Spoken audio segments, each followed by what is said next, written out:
you mentioned bruising. So again, that's very clearly a breach of the existing law. The tap on the back of the hand is, I'm afraid, the kind of thing which does get dragged into the picture if you get rid of the reasonable chastisement defence. So it doesn't create, as has been said, a consistent legal framework because, so for example, go back to when Wales was first considering this.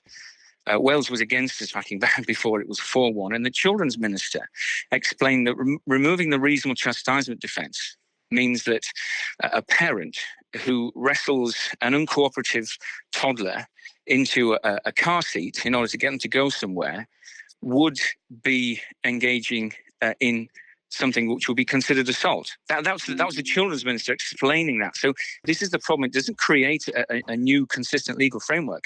It creates new and worse grey areas. And the fact is that rather than the law focusing on parents who are actually abusing their children physically or verbally or in any other ways, we're forcing the police and social services to invest time in families where there's nothing wrong. Mum has done nothing more than tap the tot on the back of the hand. And you've got police officers on the record talking about this. You've got social workers in Scotland on the record talking about how the law there is affecting their ability to work constructively with families because they and the police are forced to escalate these sort of trivial incidents. Do we want parents who are doing something as mild as tapping a tot on the back of the hand to be dragged into the criminal law framework? That's the reality of what this law would mean. And for the Royal College to be talking about needing to change the law to outlaw Victorian practices shows that they don't know what they're talking about, because Victorian practices like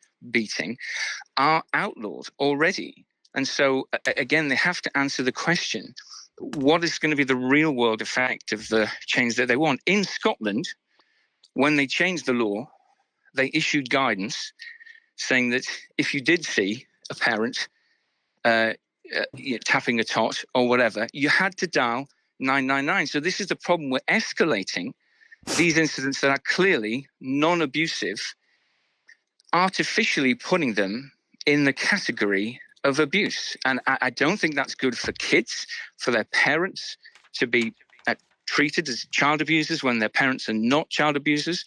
It's certainly not good for the parents who could lose jobs and livelihoods. It's a distraction from there are real problems of abusive parents.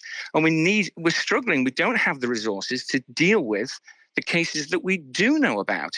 And there are conversations to be had about what is good parenting.